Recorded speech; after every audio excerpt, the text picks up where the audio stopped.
Hello and welcome. Back to the game, aka Max Payne, aka Jason Turn. I'm joined by True. 868, aka Gotham Knight. Hey, that sounds better than my thing. Anyway, we have Mr. James Gunn here, and he bringing out he in charge of DC going forward, right? DCU. He was important to Henry Cavill losing his role as Superman because he have his own thing that he want to do. So he came out yesterday and said what his plans are for the future of the DCU. So we will just give our quick reaction on all of the movies and TV shows he have coming soon. You know, our jobs, mine and Peter's, is to come in and make sure the DCU is connected in film, television, gaming, and animation. That's an important thing. He said that he wanted to connect throughout. So even in the HBO Max shows, the CW shows, and gaming, everything, he wants all them to be connected. Characters are consistent, played by the same actors, and it works within one story. And if something is outside of that, like Matt Reeves' Batman or Todd Phillips' Joker or Teen Titans Go, that it is clearly labeled as DC Elseworlds, outside of the mainstream DCU continuity. Okay, so that's another important fact right there. Anything that is labeled Elseworld is not a part of the universe that he created here. So as he just said, Teen Titans Go, and I'm sure it has some CW shows like that new Gotham Knights. That is clearly Elseworld stuff. And and the Joker movie and the Batman part, all those things are Elseworld. First, we have Shazam, Fury of the Gods. Shazam has always been off kind of in his own part of the DCU, so he connects very well. That moves directly into The Flash, a fantastic movie that I really love that resets the entire DC universe. Okay, well, as you can see, that is why they're keeping Ezra, even though we know Ezra have some issues, right? He kind of mad. Okay? All this stuff with all his legal problems, so they're keeping him because he kind of that his movie is important to what gonna happen next, right? And yes, and just to have if they finish the reshoots, they're doing reshoots right now in order for the Flashpoint to basically reset everything as he just said. Now, what I'm about to tell you, is a part of the first chapter. It's not the entire first chapter. The first project is Creature Commandos. No idea who them is. You know who's that? Series. I've written all the episodes. Something we're going to do that's a little bit different at DC is we're going to have characters move into animation, out of animation, usually having the same actor play their voice as who plays them in live action.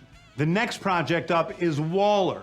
This is a story of Amanda Waller, played by Viola Davis. Waller is a live-action TV show, right? With members of Team Peacemaker, and this is a story that's been created by Crystal Henry, who did Watchmen, and Jeremy Carver, who created the Doom Patrol. It is a fantastic... Okay, when I say Watchmen, you're talking about the TV show that happened.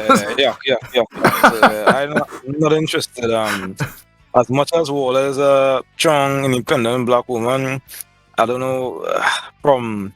What I heard about Peacemaker, I'm still careful to see it. So yeah, me too. That is a mess for me too. As you said, the Peacemaker thing kind of leave a bad taste in my mouth. I'm not a fan. Wasn't a fan of it. I watched the first episode and I was like, that was the most I could take of that. Yep. So I'm not too excited about this because they would go in heavy with the Viola Davis version of, because they're keeping that version by the way.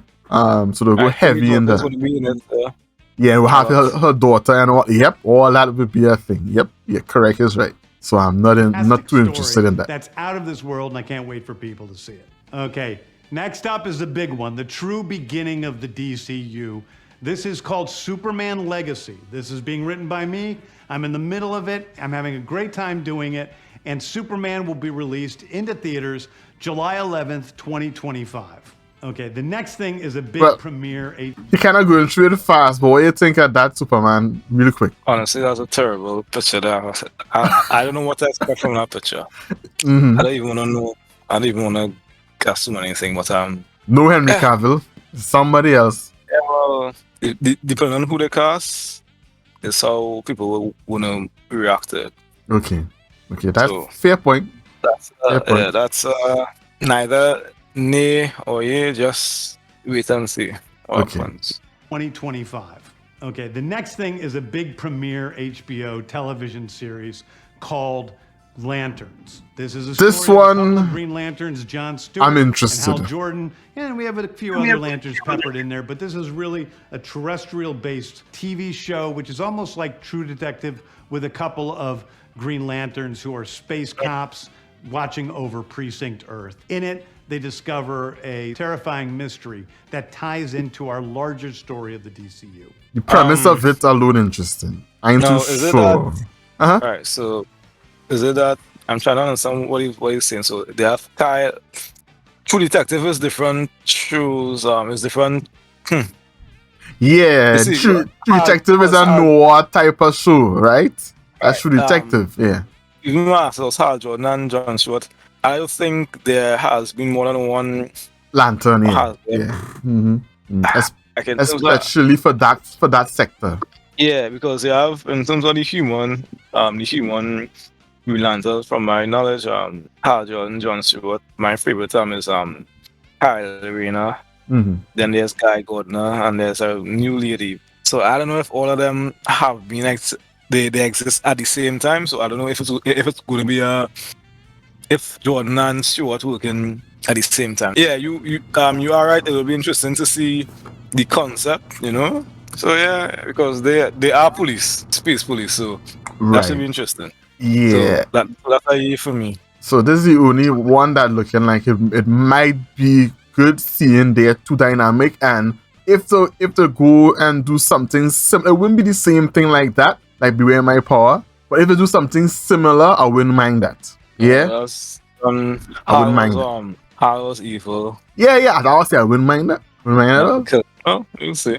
Yeah. So move on from that. It's based on the marvelous Wildstorm characters we are now bringing into the DCU and will interact with all of our primary DCU characters.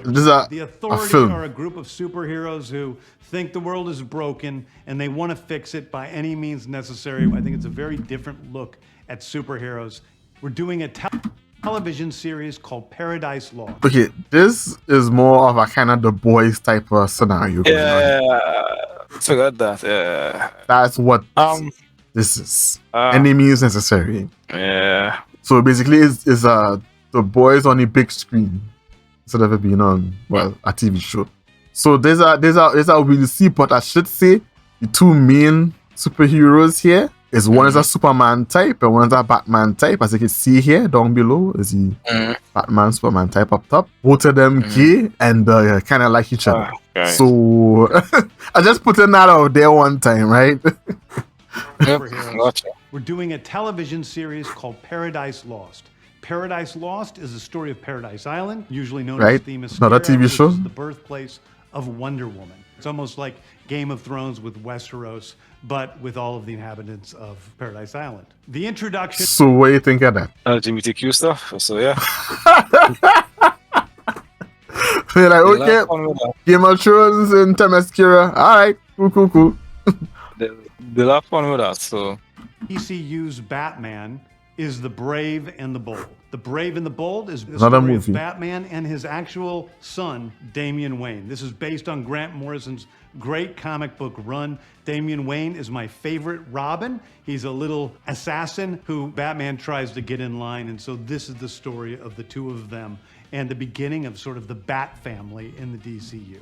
Yeah, well, no, this would rest on who the cast as Damian and Batman, and they definitely have to have Dick in the story as well. So, what do you think, real quick? The casting would be well, for me it seems like a missed opportunity in terms of missing out on Dick and Jason and Tim, but I guess they're trying to play catch up. So again, casting, as you said, casting will have to determine the excitement, and I don't know, they have to come pretty good because between Bale and Batfleck, like I don't know if anyone else could take those mantles. We call them Patterson didn't do it for you. Not really. Okay. his Batman is okay, but No, I didn't feel as Bruce Wayne.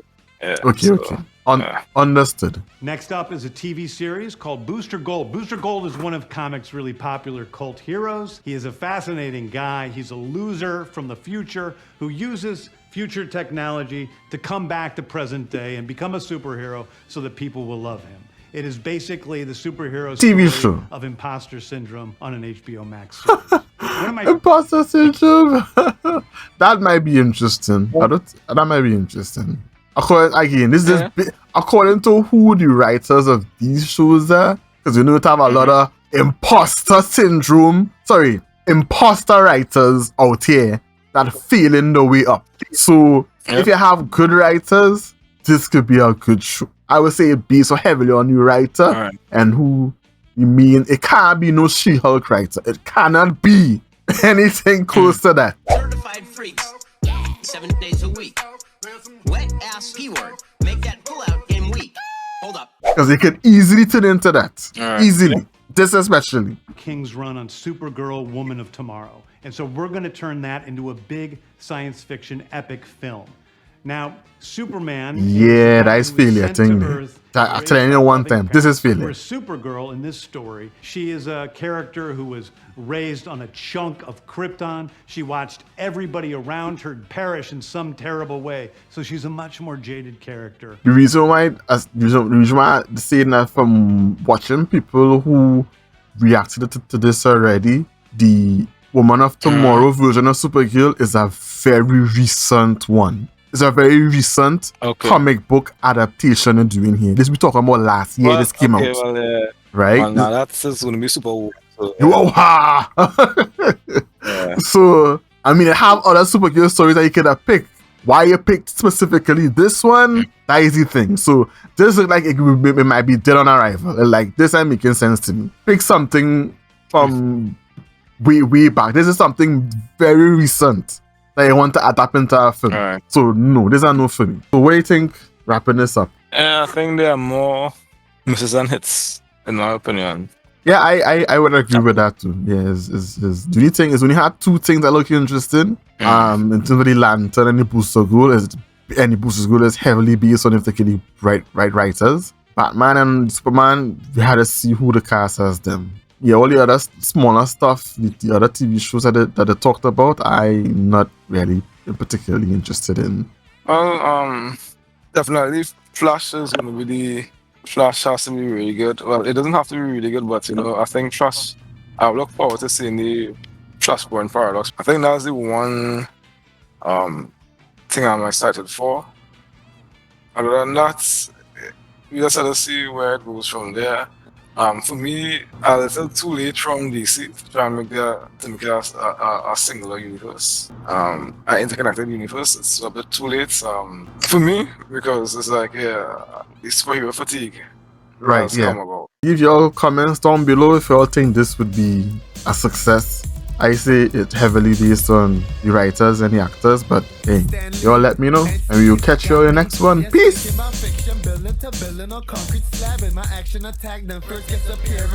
Mr. James, I brought all your photos, total $300. That's good. 1, 2, take my girl to dinner.